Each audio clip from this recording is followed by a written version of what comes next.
The Congo River moves through Central Africa the way it always has: slow, powerful, indifferent. At dawn, fishermen push their canoes into the current, while communities along the river begin another day. For generations, these waters have carried traders, families, and news between settlements separated by vast forests. From thousands of miles away, however, a king decided it all belonged to him. King Leopold II of Belgium never set foot in the Congo. He never felt its humidity, heard the river's force, or looked a Congolese person in the eye. Yet through diplomacy, treaties, and promises that sounded noble in European drawing rooms, he claimed authority over a territory larger than Western Europe. He called it the Congo Free State. Liberty was in the name, but coercion soon defined the state in practice.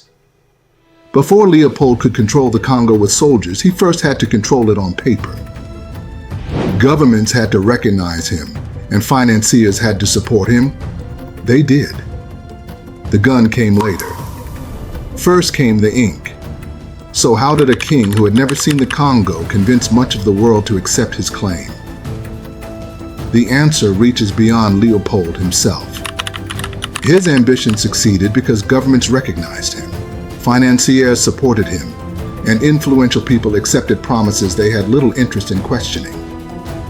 His greed mattered, but so did the willingness of others to look away.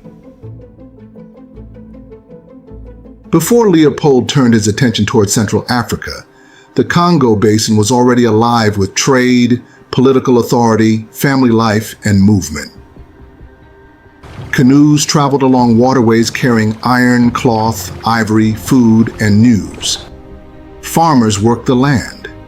Craftsmen shaped metal into tools, carved wood, produced cloth, and built vessels. Some communities lived under kings. Others answered to councils or followed systems of authority built through kinship and regional alliances. Many European observers failed or refused to recognize this political complexity as legitimate order.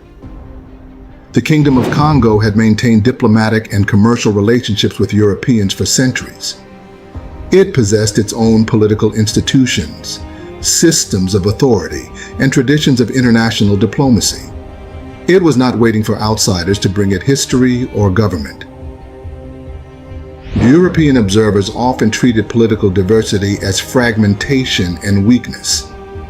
Colonial possession began with description. Once European officials portrayed existing political systems as disorder, foreign intervention became easier to defend. Leopold described a living world as empty. His agents reduced complex societies to blank spaces on a map and used that image to create a moral excuse for conquest. Admitting that Congolese societies already possessed authority, law, and social order would have weakened the claim that foreign control was necessary. European governments were competing for colonies and strategic influence, while merchants searched for resources and new markets. Leopold's ambition was more personal. He wanted an empire of his own. For the people of the Congo, this was home, where families lived, ancestors were remembered, and children were raised. For Leopold, it was an opportunity. His project depended on bankers, explorers, diplomats, and influential supporters who helped present private ambition as humanitarian work. Before a single soldier arrived, the public story had already been prepared. Conquest became progress. Theft became stewardship. Leopold understood that force could take land, but force alone could not make the world accept the taking. He needed a story that would make conquest appear legitimate, so he presented himself as a humanitarian reformer. He spoke of science, Christianity, free trade, and opposition to slavery. He claimed that the Congo would be open to commerce, slave trading networks would be challenged, and civilization would advance. It was an appealing vision. Behind the speeches, Henry Morton Stanley worked for Leopold, establishing stations and negotiating agreements with African rulers. Some rulers wanted trade. Others sought protection or hoped to strengthen themselves against rivals. Some wanted Europeans to leave them alone. Whatever they believed they were accepting, Leopold's agents later used those documents to claim sovereignty over land and people. A local agreement became, once it reached Europe, proof that authority had been surrendered. African rulers often faced foreign languages, unfamiliar legal ideas, and promises whose meaning could later be changed. Agreements understood as trade or cooperation could become political weapons in European courts and diplomatic discussions.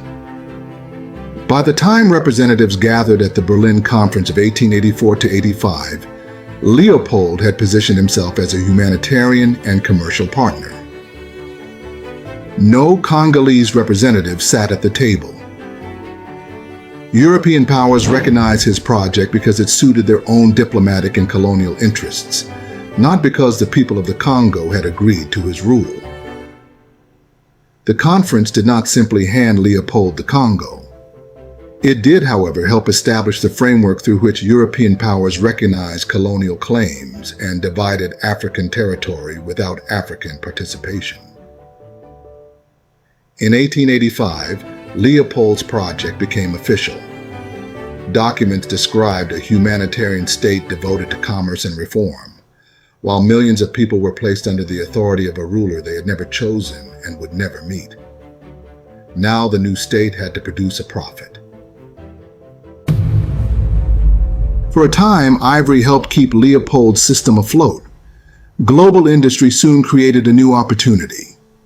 Bicycles filled European streets, factories expanded, electrical systems spread. All of them required rubber. Wild rubber vines grew throughout parts of the Congo. A resource once used locally became enormously valuable to foreign industry. Leopold's administration declared vast areas to be state property. Land and resources used by communities for generations were treated as possessions of a monarch they had never seen. Officials and concession companies imposed rubber quotas on villages. Armed agents delivered the demands, enforced deadlines, and returned when communities failed to meet them. When a quota was satisfied, the agents might leave temporarily. When it was not, hostages could be taken, families threatened, and homes or food supplies destroyed. Punishment was used to pressure entire communities and warn neighboring villages. European officials described these demands as quotas. Inside Congolese communities, they meant hunger, separation, abandoned fields, and the constant fear that patrols would return. As nearby rubber vines were exhausted, collectors traveled farther into the forest while their crops remained unattended. Even then, communities were expected to meet targets that became increasingly difficult to satisfy. Defenders of the Congo Free State later claimed the violence was the work of a few undisciplined individuals. But when violence appeared repeatedly wherever the system operated, that defense became difficult to sustain.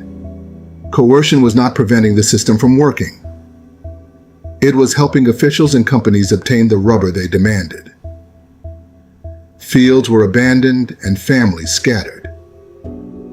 European consumers saw bicycle tires, industrial parts, and electrical equipment. They did not see the communities forced to measure survival against rising colonial demands. Rubber helped power a new industrial age. In the Congo, it was produced through coercion and fear. One image came to symbolize the regime more than any other: the severed hand. It became an enduring symbol because it revealed how closely colonial violence had become connected to rubber production. The rubber quotas were only one part of a much larger system. To enforce them across an enormous territory, Leopold's government created a colonial army and relied heavily on African soldiers to impose foreign rule on other African communities. The force Publique was commanded mainly by European officers and composed largely of African soldiers. Some men volunteered in search of pay or security. Others entered under pressure or were recruited far from home. Once inside the force, refusal could bring severe punishment and desertion could be deadly. A soldier recruited in one region might be sent somewhere else, where he spoke a different language and had no connection to the people he was ordered to control. That distance weakened local loyalties and made soldiers more dependent on their commanders. Officers also demanded proof that ammunition had not been wasted. In some documented regions, soldiers were ordered to return with a human hand for every bullet they claimed to have used to kill someone. The practice reduced part of a human being to an accounting record, a receipt for a bullet. What makes this so disturbing is not only its cruelty, but its administrative logic. The system turned human suffering into a method of record-keeping. Violence was not merely tolerated. In documented areas, it was built into the way officers measured obedience and ammunition. Some African soldiers were conscripted or coerced, and many faced severe punishment if they resisted orders. That does not erase the harm they inflicted. It shows how colonial rule could place coerced African soldiers in the position of enforcing violence against other African communities. The destruction extended far beyond the severed hand. Forced labor, hostage-taking, food shortages, disease, displacement, and the collapse of local communities reinforced one another. The full human cost remains uncertain because no reliable population census existed when Leopold took control. Some estimates suggest that the population may have declined by as many as 10 million people, but this should not be treated as a precise count of people directly killed by soldiers. Deaths resulted from many connected causes rather than military violence alone. Disease, hunger, exhaustion, displacement, falling birth rates, and the disruption of community life all contributed to the demographic decline. The uncertainty should make us careful with the number, but not indifferent to the scale of the destruction. When abuses became public, responsibility shifted downward. Officers blamed soldiers. Companies blamed officers. Leopold blamed those beneath him. Yet Leopold designed the state, defended its reputation, profited from its wealth, and resisted scrutiny. The system did not depend on Leopold alone. Investors, concession companies, foreign governments, colonial officers, and international demand all helped sustain it, though their knowledge, power, and responsibility were not identical. Leopold possessed documents, signatures, seals, and international recognition. Across the Congo, however, his authority still had to be imposed. Congolese families, farmers, leaders, and fighters did not simply accept foreign rule. Some fought patrols directly. Others refused labor, hid food, destroyed supplies, or left villages before soldiers arrived. Resistance had no single general, capital, or flag.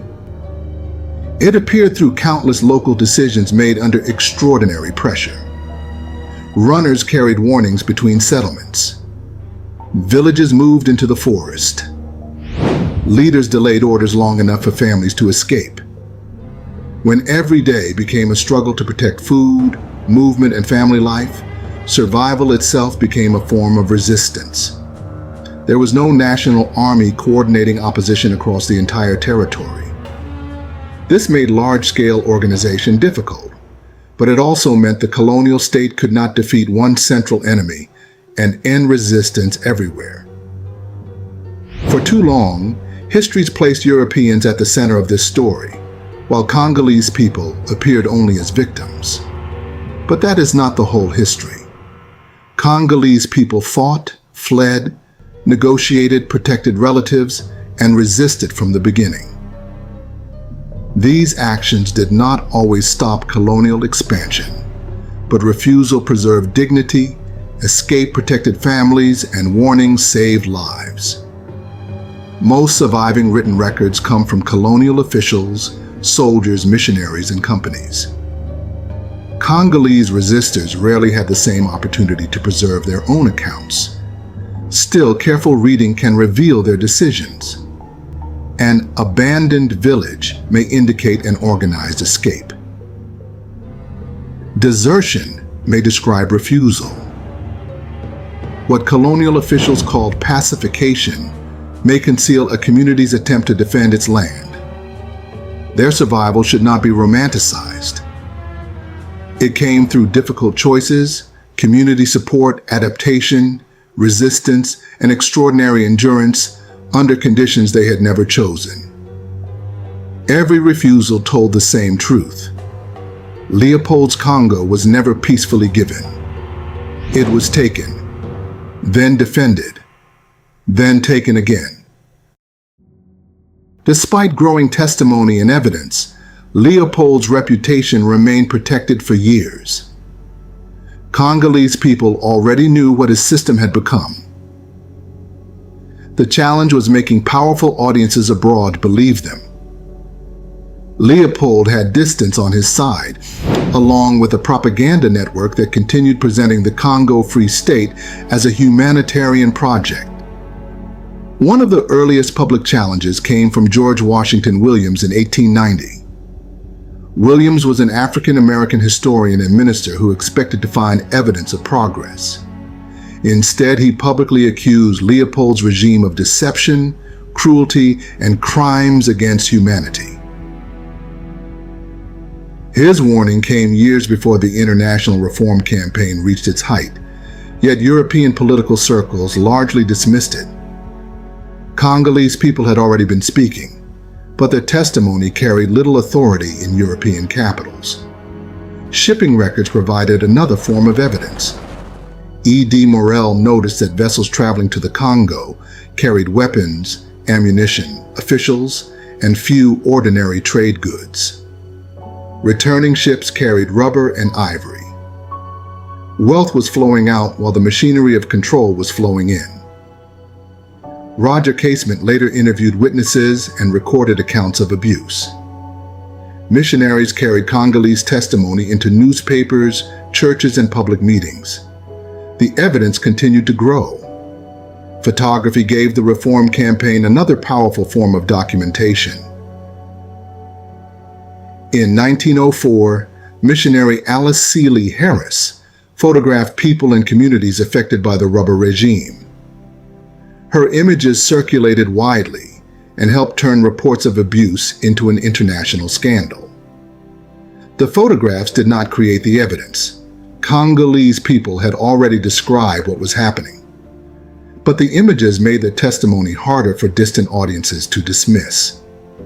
They reminded viewers that the victims were not symbols or statistics, but individuals with families, names, and futures. Leopold tried to contain the scandal by hiring lobbyists, attacking critics, pressuring newspapers, and spending enormous resources defending his reputation.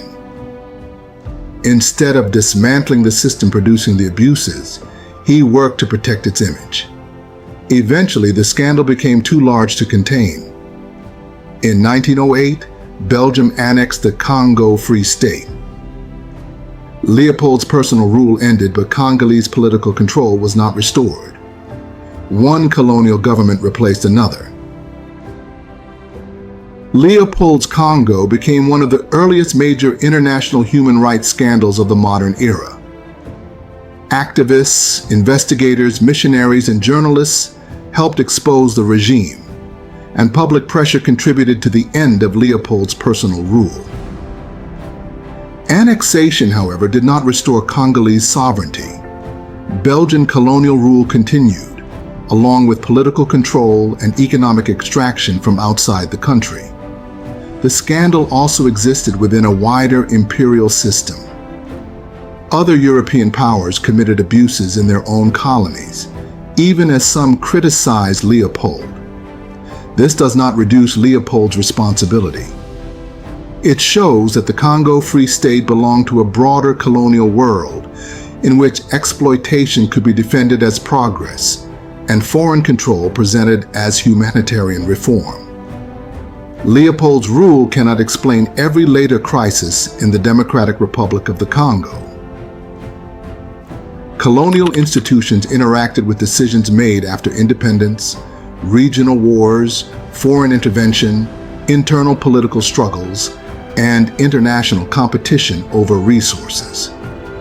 Still, Leopold's system established a powerful pattern. Authority imposed from outside, wealth directed outward, and Congolese people denied control over decisions affecting their own lives. The Congo River still moves through Central Africa. Leopold's speeches have faded, but the consequences of his rule remain part of the region's history and public memory. He spoke of humanity while building an empire around extraction and profit. Much of the world accepted his promises until testimony, investigations, shipping records, and photographs made the reality increasingly difficult to deny. Remembering this history requires more than condemning one ruler. It requires examining the governments, companies, markets, and institutions that allowed his system to function. It also requires remembering that Congolese people were not silent figures waiting for outsiders to rescue them. They resisted, warned neighboring communities, fled approaching patrols, fought when they could, and preserved families and memories under extraordinary pressure. The Congo is a warning about what happens when power hides extraction behind the language of progress and expects the world not to ask questions. The question is not only whether people eventually recognize Leopold's deception, it is whether we recognize that language when it appears again.